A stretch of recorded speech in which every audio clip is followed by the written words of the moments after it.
නමෝ තස්ස භගවතු අරහතෝ සම්මා සම්බුද්දස්ස.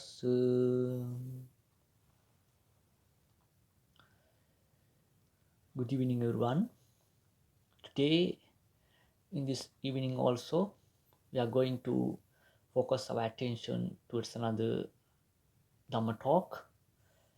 As our today Dhamma talk, also I have chosen a certain discourse from Pali Canon and try to collect some Dhamma details according to the subject of that discourse that I have chosen to explain here today.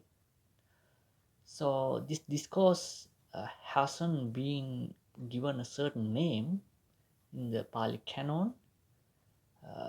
This is found in the among the discourses of the numbered discourses, Anguttara Nikaya, and this discourse also has been compiled in the among the discourses of the that Lord Buddha has preached, pointing out three factors, Tikkanipata. So this is found in the among the discourses of the three factors, and in the chapter of the Ananda or the Ananda Vagga. So this is the area that this discourse is compiled. As I mentioned, this discourse has not been given a name, certain name, but in later on, and some monks also would like to had and also have would have liked to give a name to this. They have indicated this discourse has as ajeevaka sawaka sutta, which means the disciple of ajeevaka discourse. So this is the name that has been given in the later on by the different scholars, right? So when we concern about the subject of this discourse, so when we go through, when we learn this discourse, we can learn about what kind of teaching Buddhism is, and so what is the main purpose of introducing that Lord Buddha expect his teachings to the world.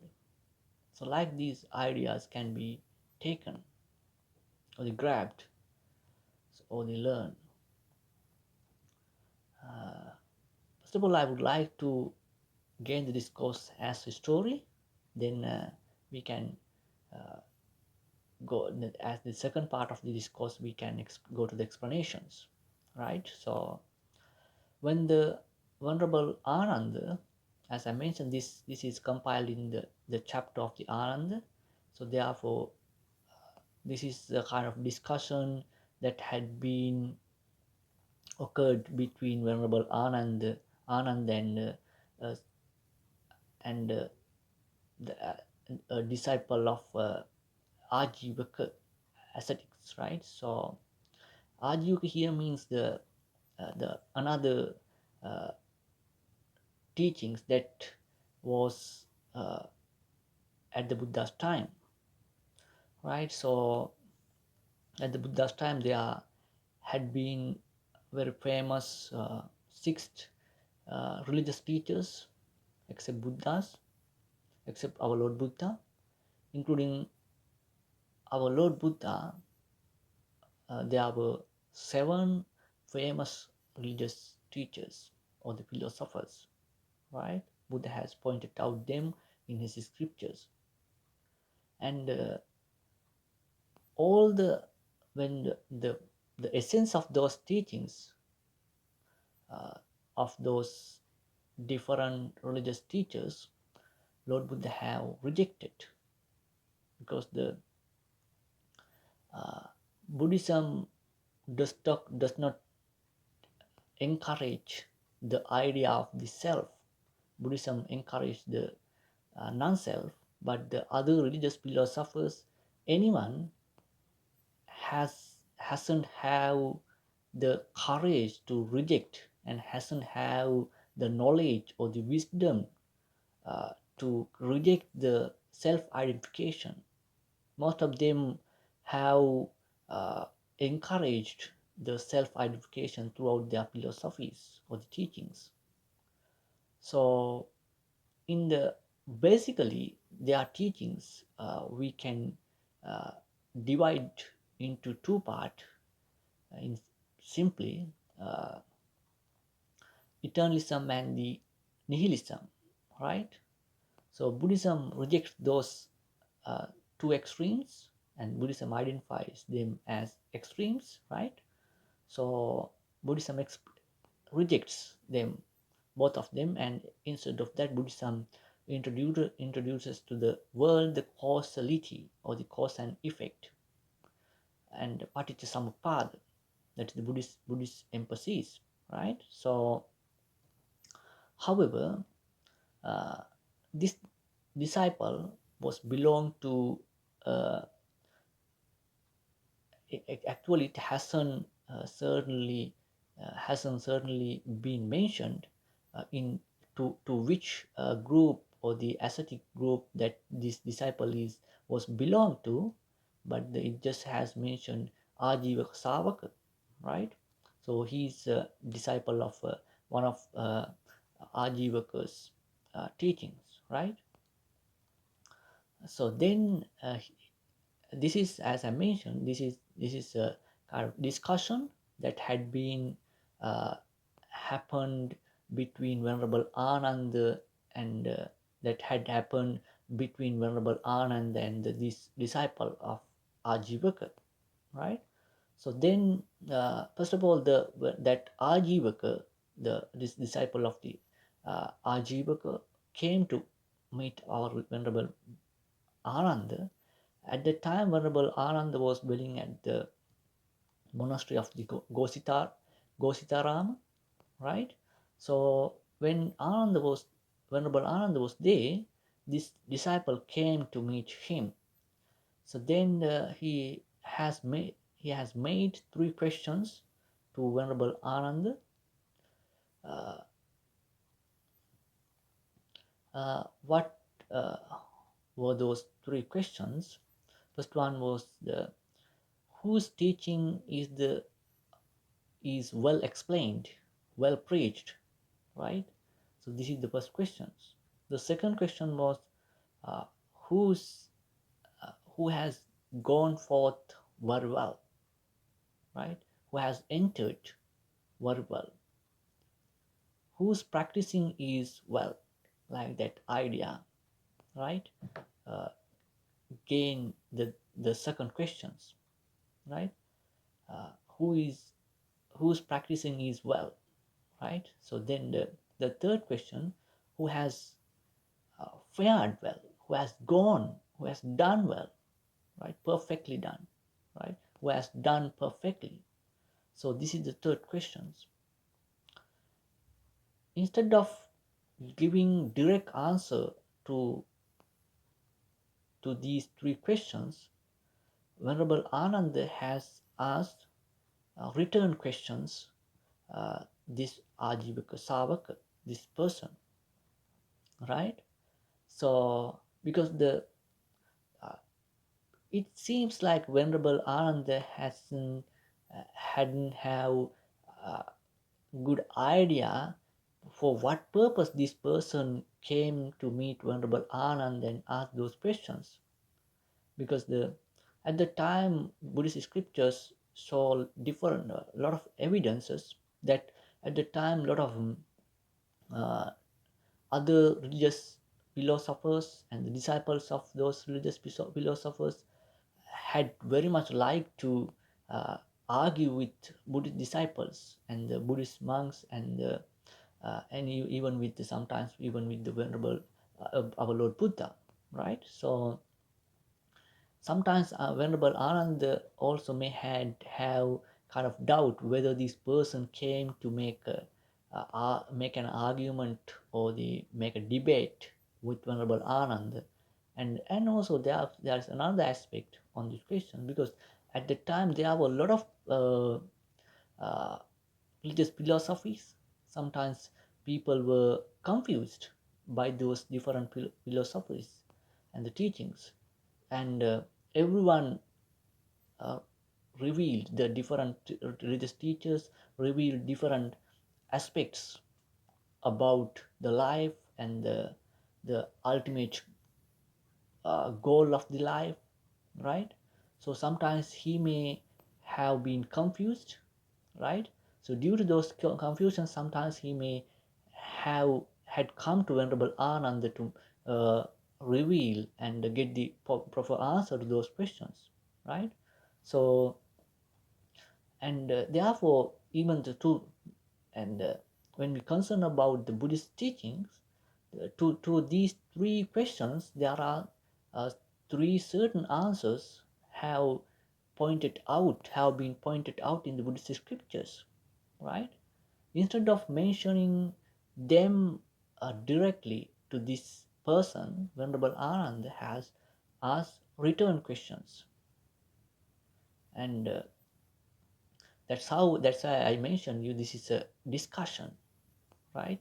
So then the Venerable Anand asks, if someone is teaching a Dhamma which leads to uh, eradicate, which lead to dispose completely greed from the individual, from an individual's mind, so and eradicate the hate and eradicate delusion.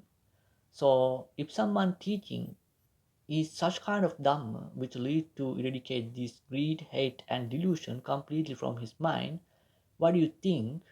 Is that teaching is well explained? Is that teaching well explained or not? Right? That's the question that Venerable Anand asks. So then the person agreed with Venerable Ananda, dear Venerable Ananda, if someone teaches a teaching which leads to eradicate the greed, hate, and delusion completely from the individual's mind, it is well explained teaching. It is a well explained teaching, right? So this is the answer. So yeah, he asked the questions, Venerable Anand. So then he got answer by himself, right? So he is the one who came to the conclusion. Venerable Anand didn't give a conclusion to the questions by giving such answer, right? So that is important thing. The second question was the what kind of the who is who's practicing is well, right? So to this question also Venerable Anand has asked a question, return question again. So what was that? Dear uh, friend, what do you think if someone is practicing to eradicate, reduce and eradicate the greed, hate, and delusion from his mind?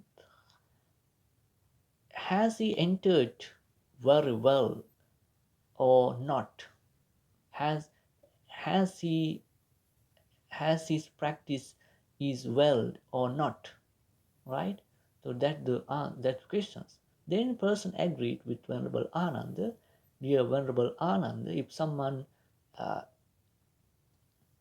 engages with his practicing to eradicate uh, hate, greed, and delusion from his mind, so his practicing is well. So his practicing is uh, the most perfect practicing, right? So that is the second answer. The third answer was the question was, so who has fared well, who has done well, right? His job has been done, right, by himself. So to these questions, also Venerable Ananda has had asked a question.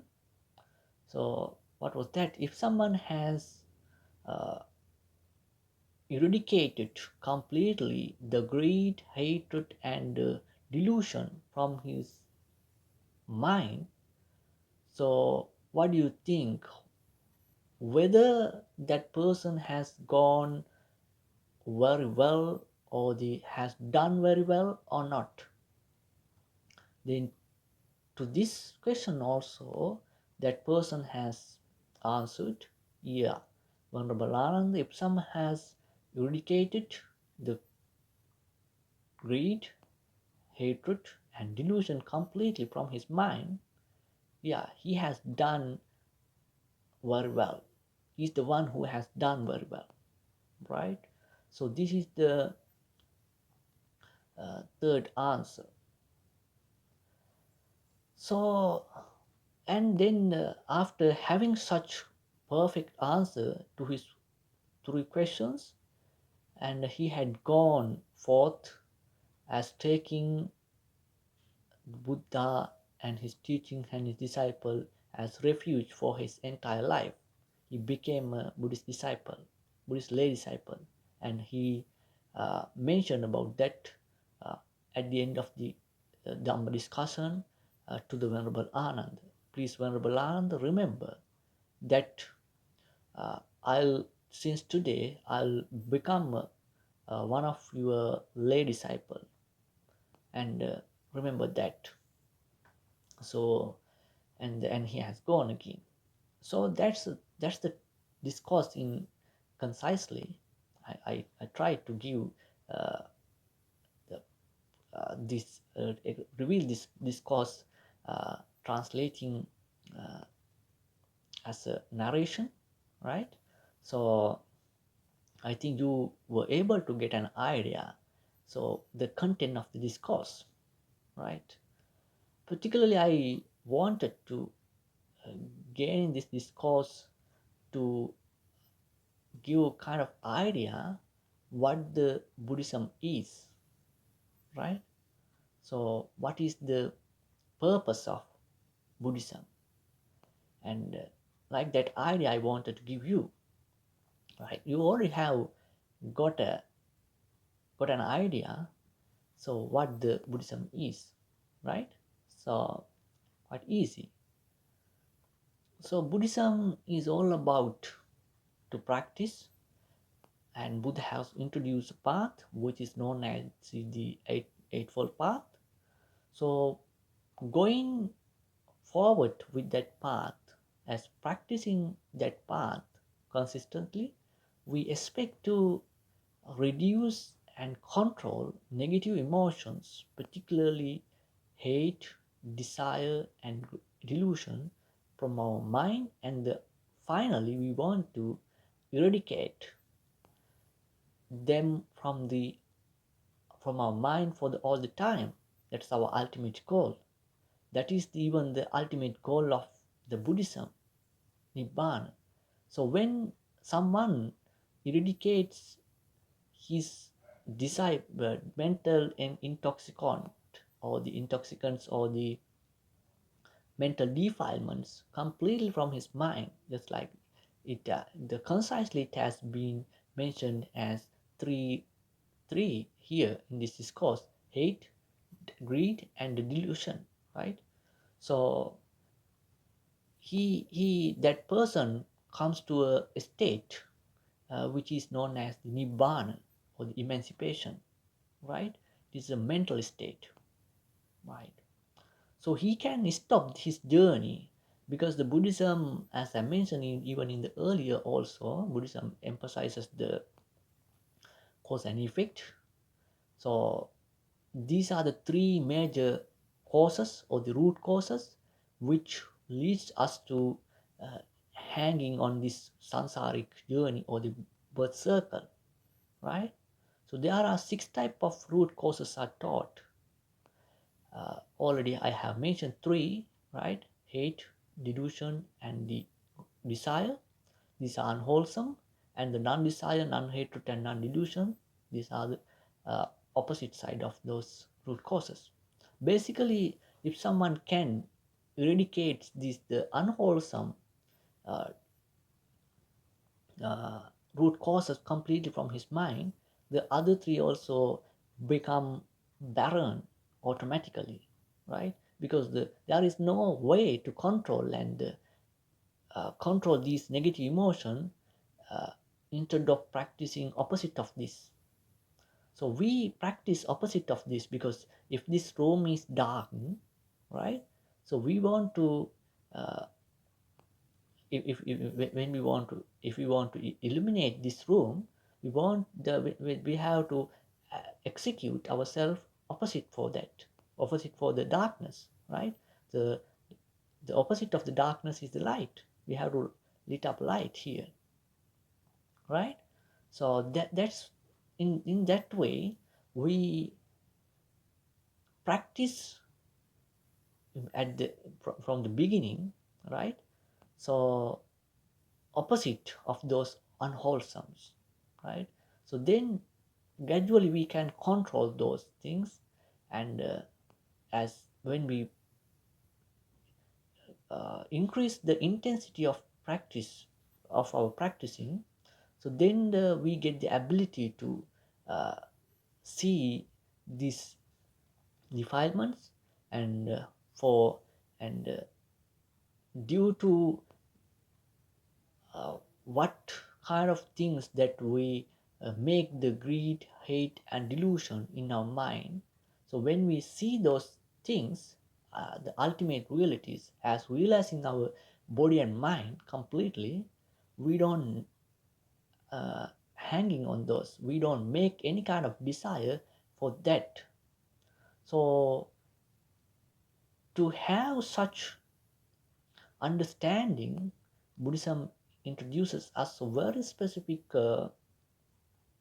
meditation method, unique meditation uh, uh, method, which is known as the insight meditation or the vipassana, right? So practicing that meditation method, we try to we particularly we observe the nature of our body and mind. Our body is not uh, spontaneous, or uh, the thing that which has uh, made us, which has been made for us without reason. So this has a reason, so causes, right? The causes. So the continuation of this body also, we have to increase the causes, and we have to make the right causes, and as making that right causes, we can expect the healthiness, and and also activeness, and a lot of things. If we make bad causes to this body, right? If we make bad causes to this body, so then in the future we have to expect, whether we wish or not, we don't we don't make wishes to have negative thing to our body, just having danger, having diagnosed with dangerous diseases, just like that, right? So but if we, since now if we make bad cause and conditions to our body, as having alcoholic intoxicant, as doing a very mm, dangerous in sexual misconducts in dangerous way, if we and like those, if we make some kind of those dangerous things, if we make such causes to us, so then in the future we have to expect some negative, some unpleasant results, unpleasant things in the future, because this condition or the causes make has ability to make such results, right? Even this body, this life also hasn't made hasn't been made by outer things, right? So which means the external one, or maybe Almighty God or someone else, right? So we have made this life to us by own our own self, right? So it happens in according to the karma, right? As I mentioned, the cause and result, the in the simple word of that, the cause and result is the karma and its results. If we make good karma as increasing the wholesome root causes that I mentioned earlier on, so and as taking them front, and if we execute good wholesomes, so that helps us to have good conditions, good results in the future. And if we make bad, if we do bad things with cruel mindsets, so then the negative results will follow behind us in the birth circle. So first of all, I would like to give, and as I remember, I made a talk. I didn't upload it actually.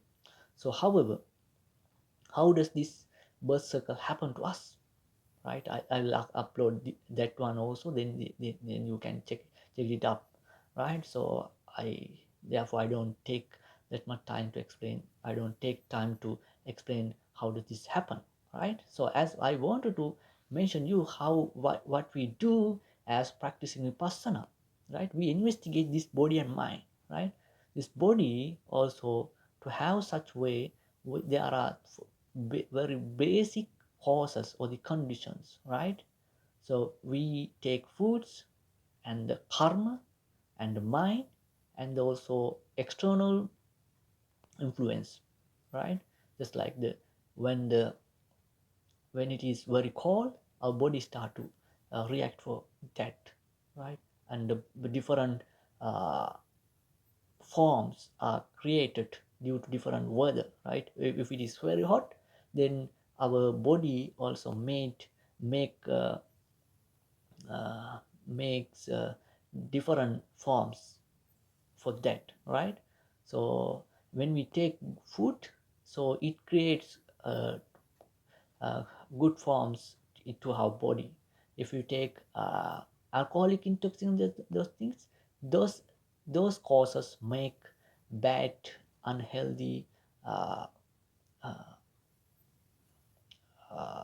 forms in our body, right? So even the karma also has that ability, right?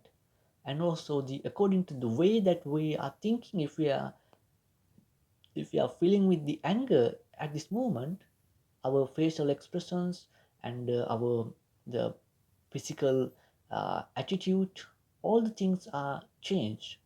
So different, because the according to that emotions, our body start to react. The has create started to start to create different forms in our body, right?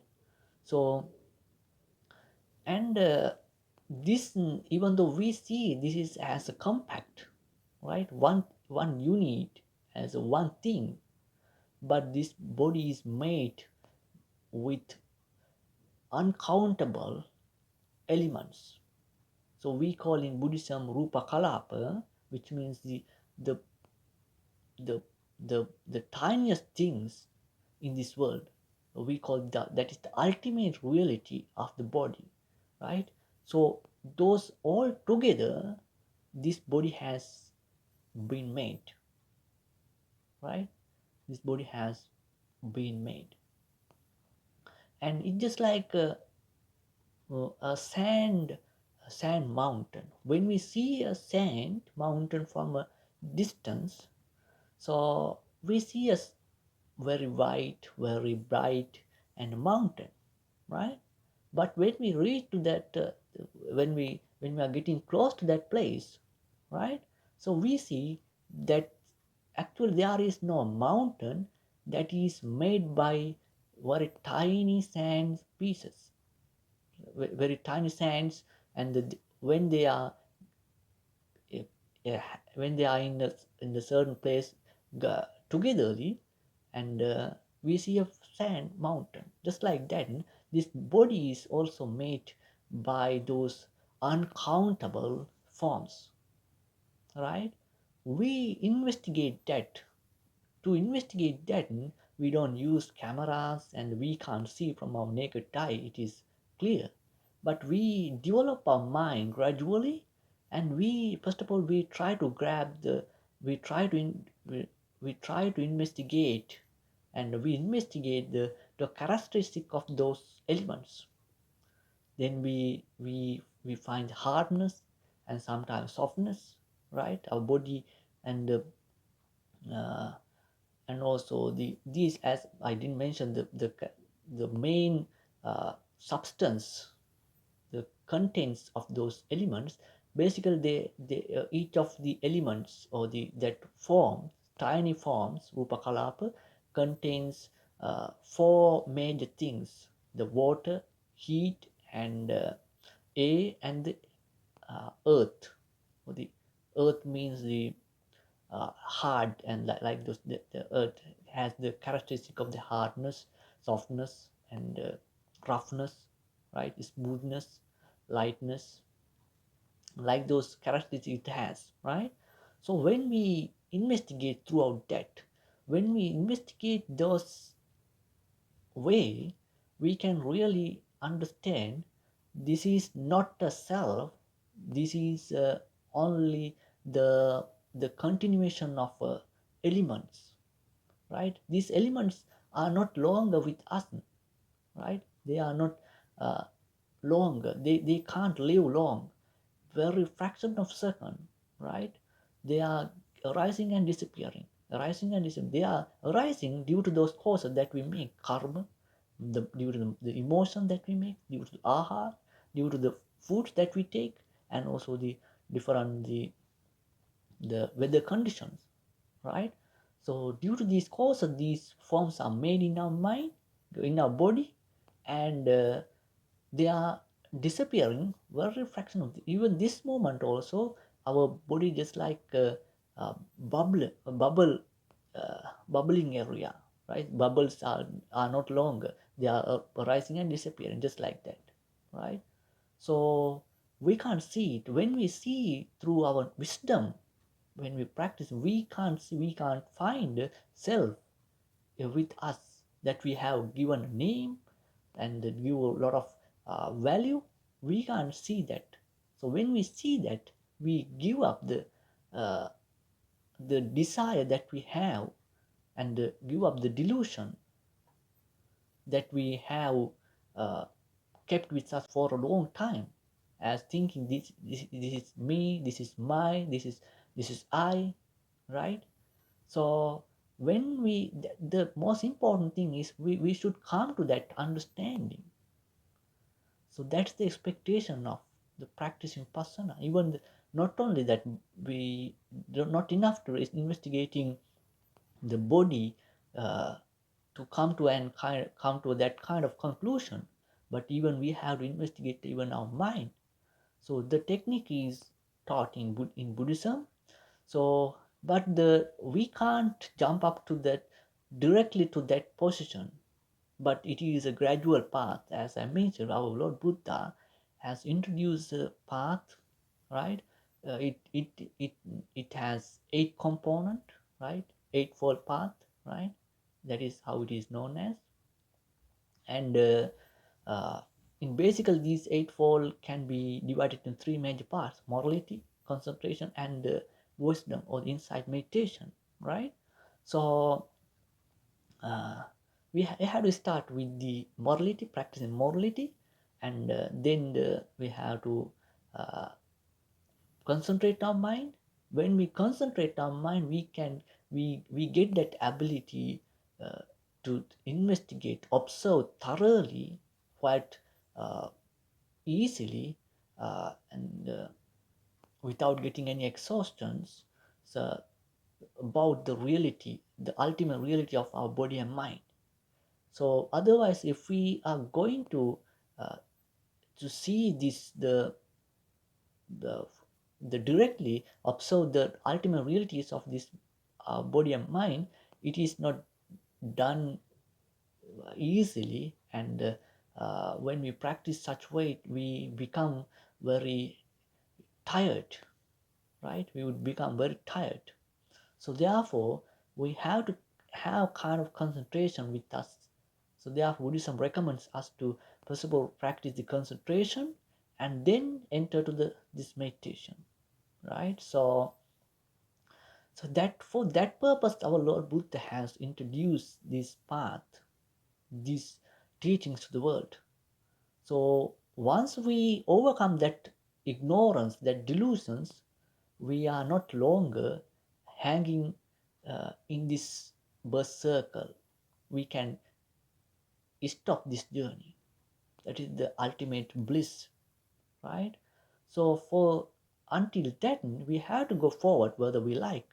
So then this teaching help us to uh, lead life quite well in this world, and also save our afterwards, right? So then the and to reach to the ultimate goal, right?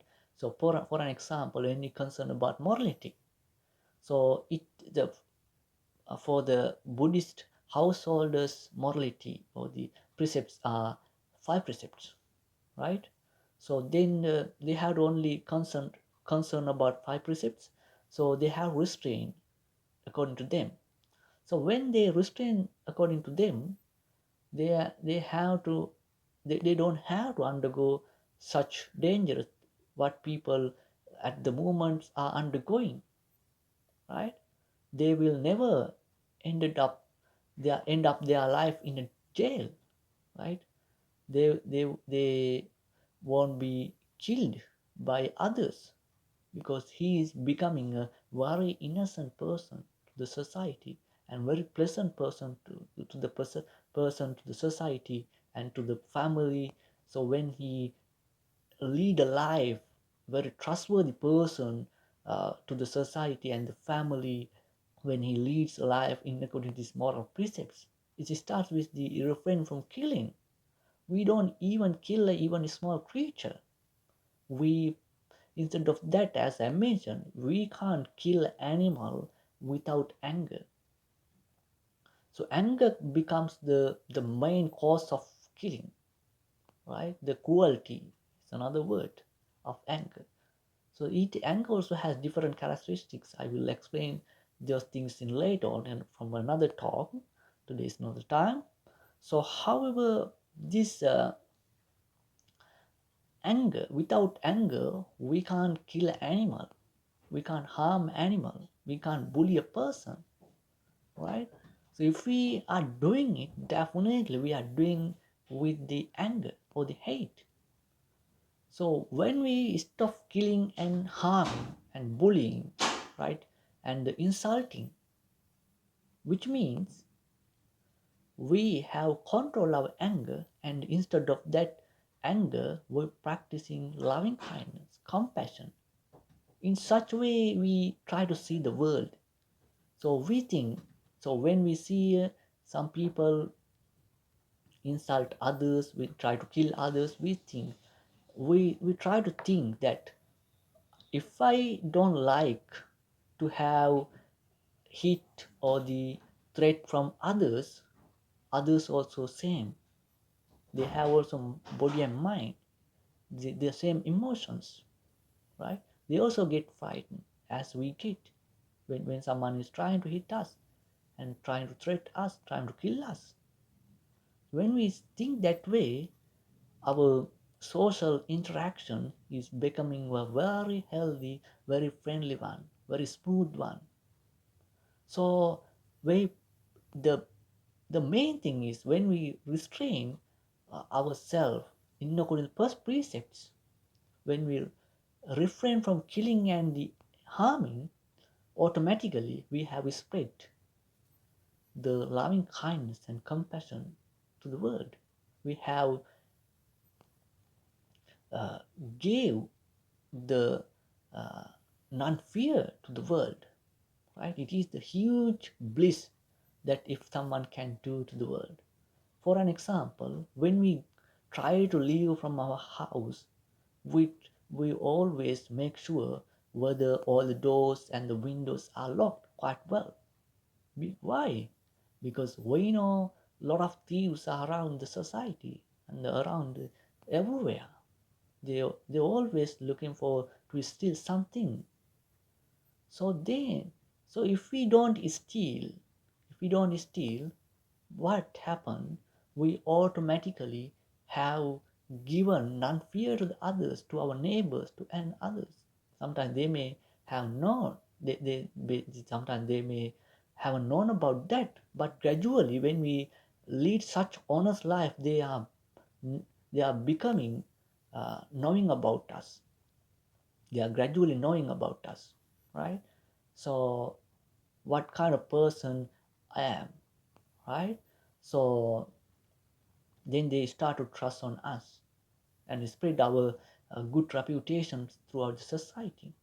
That's another benefit. So in such a way, when we restrain ourselves, what has happened actually, we automatically control these negative emotions, the particular these three major root causes from our mind for a while, right? We have suppressed them, and in meanwhile we have given a lot of very good and healthy and perfect social service.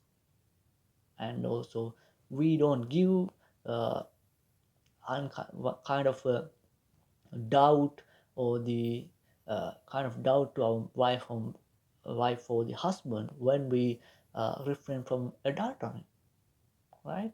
So so just that's why we have to think that way, that we have to understand the importance of the value of the leading life in according to moral codes. It is the first step of the Buddhist path. It's just like a foundation, right? So meanwhile, the main expectation of practicing that, secure ourselves, right? And not to make a good society, but automatically when we restrain ourselves, the society also becoming very healthy, very good one, right? So therefore, the five precepts uh, recommended to you to practice and restrain yourself, right? In Buddhism. So therefore, we have to understand the importance of the value. And as I mentioned, I want to emphasize you that when you lead such life, moral life, you you have make a great security to your life, to your family, right? So then you can lead a very happy life. When you do bad, always the frustration, guilty feelings come to your mind. For an example, I recently uh, came to know about this, that this is actually about interview, right? So one person was questioned by the interviewer.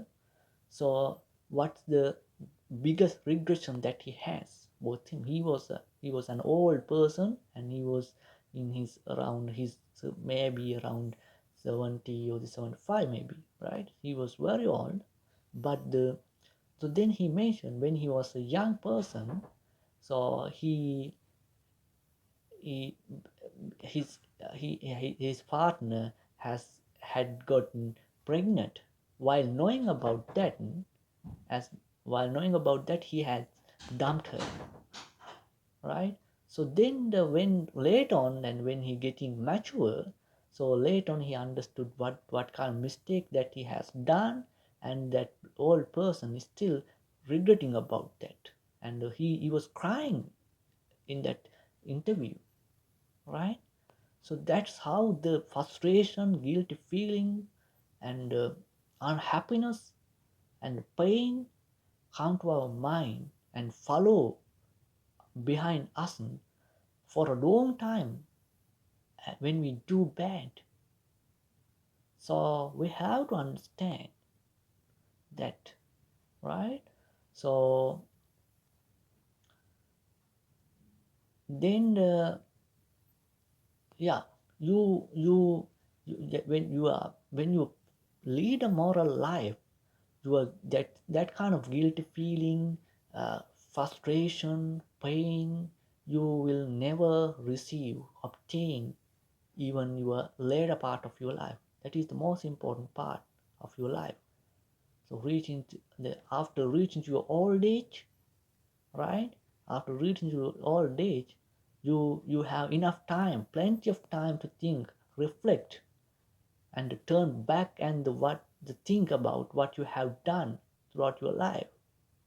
So when you see such points, such things, when you look at back about your journey, on your journey, so then you, if you find such mistakes, you will be frustrating about that, right? You will be definitely frustrating about that. So you have to understand that. Okay, then the Buddha has mentioned, if someone lead a life in according to these moral precepts, if he is doing it well, honestly, he don't show, he don't boast himself about his morality, right? He's not going to argue, and he is not trying to convince others, right, about his morality. And he quietly, secretly, not secretly, that he always try to hide his qualities, good qualities, just like when we have very valuable things, just like bracelet, golden bracelet, or the diamond, we don't put them in the front cupboard of our house. We always hide them. We try to put them in the safe in our bank, right? Because they are valuable. Like this very valuable thing, we always should hide.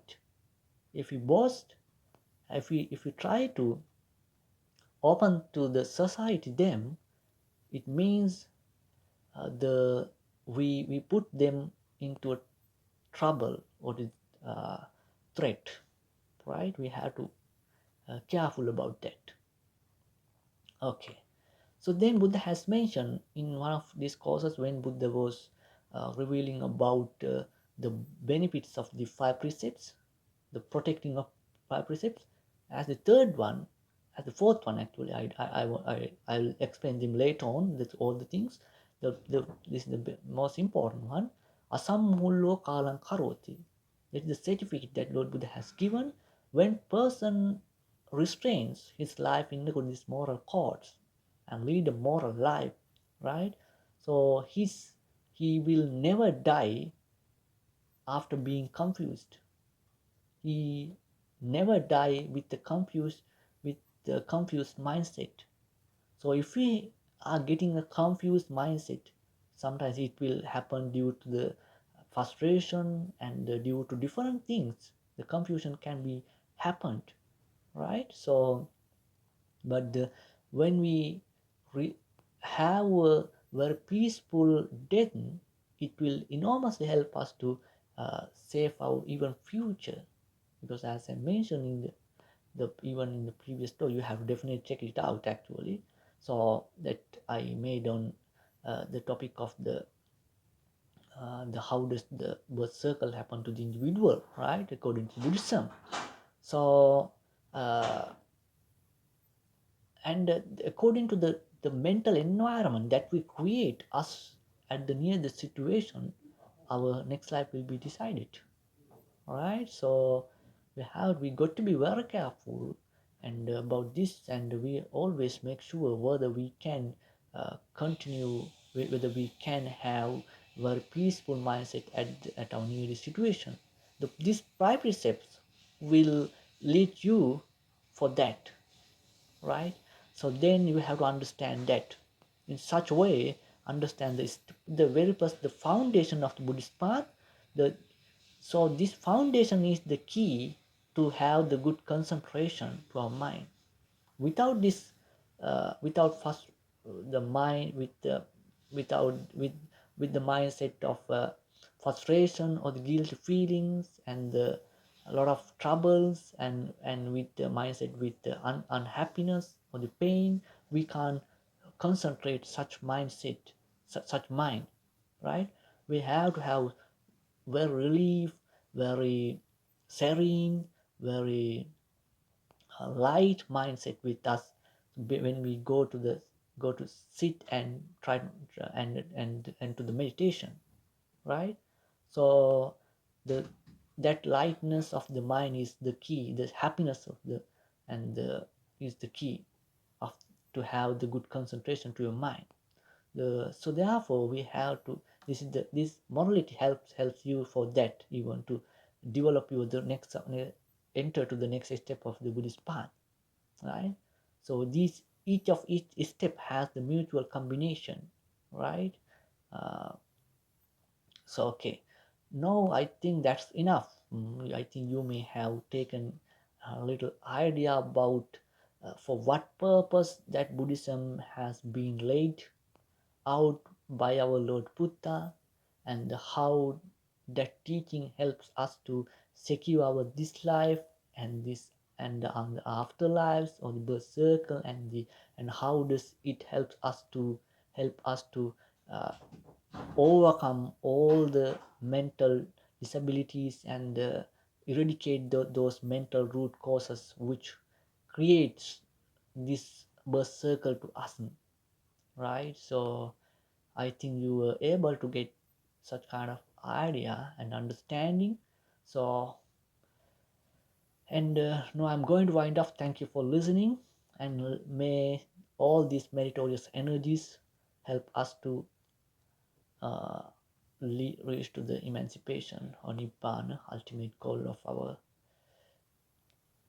mind. Sadhu, sadhu, sadhu.